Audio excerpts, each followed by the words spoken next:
தேசத்தின் நம்பிக்கை மாத இதழ் அப்பா பதிப்பகம் இணைந்து வழங்கும் நேர்மையாளர் சகாயம் IAS அவர்களின் அனுபவ பதிவில் கடைசி தரையில் கண்டாங்கி சேலை சென்னை புத்தக கண்காட்சியில் விற்பனையாகிக் கொண்டிருக்கிறது. சட்டப்பேரவையில் முதலமைச்சர் மு.க. ஸ்டாலின் பேசி வருகிறார். அதனை பார்க்கலாம். பள்ளி கல்வியை சிதைப்பதற்காகவே புதிய தேசிய கல்விக் கொள்கையை கொண்டு வந்து திணிக்கிறார்கள். அரசு பொதுத் தேர்வு என்ற பெயரால் வடிகட்டி அனைவரையும் கல்வியை தொடர முடியாமல் செய்ய போகிறார்கள். அதனை தமிழ்நாடு அரசு கடுமையாக எதிர்த்துக் கொண்டிருக்கிறது. நீட் தேர்வு மூலமாக மருத்துவ கனவை சிதைக்கும் காரியத்தை பல ஆண்டுகளாக செய்து வருகிறார்கள். தங்கை அனிதா உள்ளிட்ட எத்தனையோ உயிர்களை நாம் இழந்தோம். ஆனால் ஆண்டுதோறும் ஆள் மாறாட்டம், வினாத்தாள் லீக், மதிப்பெண் குளறுபடி என்று எல்லா முறைகேடும் நடப்பதில் நம்பர் 1 தேர்வாக நீட் தேர்வு இருக்கிறது. இதேபோல பல்கலைக்கழகங்களையும் சிதைக்கும் முயற்சியை ஒன்றிய அரசு தொடங்கிவிட்டது. துணைவேந்தரை தேர்வு செய்ய அமைக்கப்படும் தேர்வுக் குழுவை ஆளுநரே தீர்மானிப்பார் என்று UGC எனப்படும் பல்கலைக்கழக மானியக் குழு விதிமுறை வகுத்துள்ளது. துணைவேந்தர்களை நியமிக்கும் அதிகாரத்தை ஆளுநர் கையில் கொடுப்பது பல்கலைக்கழகங்களை சிதைக்கும் காரியமாகத்தான் முடியும். அதற்காகத்தான் இப்படி செய்ய போகிறார்கள். இந்த விவகாரத்தில் ஏற்கனவே தமிழ்நாடு அரசுக்கும் ஆளுநருக்கும் கருத்து மோதல் தொடர்ந்து நடந்து வருகிறது. துணைவேந்தரை தேர்ந்தெடுக்கும் தேர்வுக் குழுவில் UGC பரிந்துரை செய்யும் உறுப்பினர்களை ஆளுநர் நியமித்தார். நாம் அதனை ஏற்கவில்லை. இந்த மோதலுக்கு ஆக்கப்பூர்வமான தீர்வு எட்டப்படாத நிலையில் தன்னிச்சையாக துணைவேந்தர்களை நியமிக்கும் அதிக அதிகாரங்களை ஆளுநர்களுக்கு வழங்குவது சரியுமல்ல, முறையுமல்ல. இவர்களாக ஒரு உத்தரவை போட்டுவிட்டு இதனை அமுல்படுத்தாத கல்வி நிறுவனங்கள் UGC திட்டங்களில் பங்கேற்க முடியாது என்று சொல்வது அநியாயம் அல்லவா? அதுவும் பட்டங்களை வழங்க முடியாது என்பது பயங்கரமான மிரட்டல் அல்லவா? வேற என்ன அது எடுத்துக்காட்ட முடியும்? மாநில அரசுகள் தங்கள் வளத்தில், பொருளாதார பலத்தில் கட்டிய பல்கலைக்கழகங்கள் அபகரித்துக் கொள்கிற அக்கிரமமான முயற்சியாகவே இதனை கருத வேண்டியிருக்கிறது. இந்த விதிமுறை கூட்டாட்சி தத்துவத்திற்கு எதிரானது. மாநில உரிமைகளில் தலையிடுவது மக்களால் தேர்ந்தெடுக்கப்பட்ட மாநில அரசுகளை சிறுமைப்படுத்தும் செயல். மக்களால் தேர்ந்தெடுக்கப்பட்டவரிடம்தான் கல்வி தொடர்பான அதிகாரம் இருக்க வேண்டும்.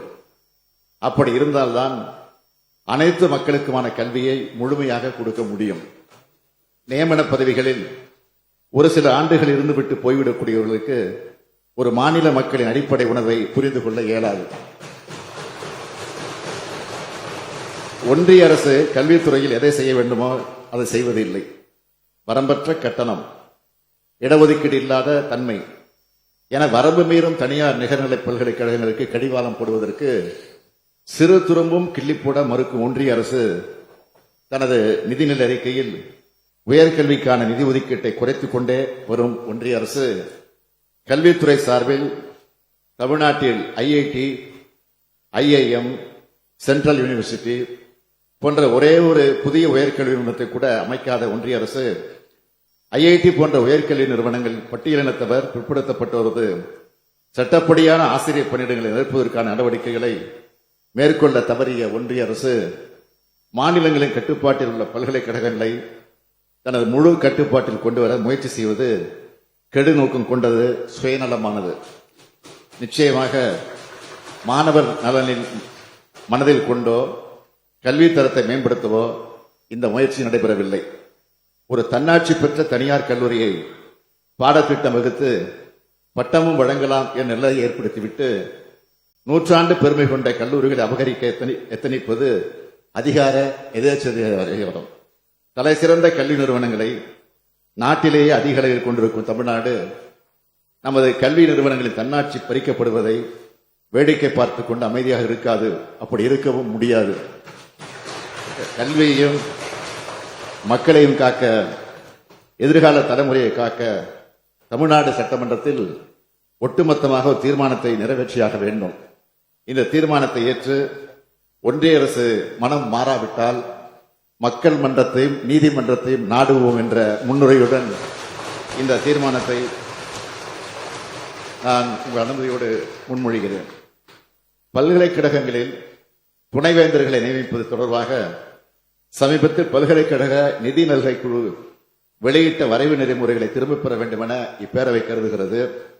அதேபோல் இளங்கலை, முதுகலை பட்ட படிப்புகளில் கற்கை முறைகளுக்கான குறைந்தபட்ச வரவு நெறிமுறைகள் 2024 மற்றும் பல்கலைக்கழகங்கள் கல்லூரிகளில் ஆசிரியர்கள் கல்வி பணியாளர்கள் நியமனம் மற்றும் பதவி உயர்வு குறித்து வெளியிட்ட வரைவு நெறிமுறைகள் 2025 ஆகியன தேசிய கல்விக் கொள்கை 2020 அடிப்படையில் உருவாக்கப்பட்டுள்ளன. பல்கலைக்கழக நிதிநிலை குழுவின் இத்தகைய நடவடிக்கைகள் இந்திய அரசியலமைப்பு சட்டத்தின் அடிப்படை கோட்பாடான கூட்டாட்சி தத்துவத்திற்கு எதிரானது மட்டுமல்ல, தமிழ்நாட்டின் உயர்கல்வி முறைக்கு பாதிப்பை ஏற்படுத்தக்கூடியதாகவும் அமைந்துள்ளது. தமிழ்நாட்டில் சமூக நீதி கோட்பாட்டின் அடிப்படையில் உருவாக்கப்பட்ட வலுவான உயர்கல்வி கட்டமைப்பை இந்த வரைவு நெறிமுறைகள் பாதிக்கும் வகையில் அமைந்துள்ளதாலும் தமிழக இளைஞர்கள் எதிர்காலத்தை கடுமையாக பாதிக்கும் என்பதாலும் பல்கலைக்கழக நிதிநிலை குழுவின் இந்த 2 வரைவு நெறிமுறைகளையும் துணைவேந்தர் நியமனம் தொடர்பாக வெளியிடப்பட்டுள்ள வரைவு நெறிமுறைகளையும் உடனடியாக திரும்பப் பெற வேண்டும் என்று ஒன்றிய அரசின் கல்வித்துறையை இப்பேரவை ஒருமனதாக வலியுறுத்துகிறது.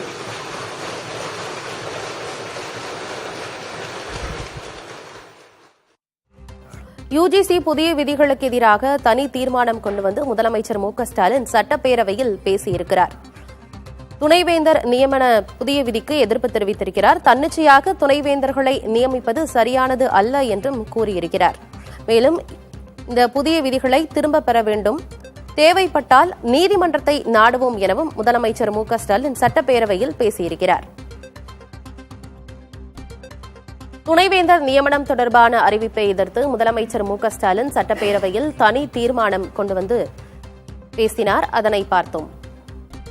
தேசத்தின் நம்பிக்கை மாத இதழ் அப்பா பதிப்பகம் இணைந்து வழங்கும் நேர்மையாளர் சகாயம் ஐஏஎஸ் அவர்களின் அனுபவ பதிவில் கடைசி தரையில் கண்டாங்கி சேலை சென்னை புத்தக கண்காட்சியில் விற்பனையாகிக் கொண்டிருக்கிறது.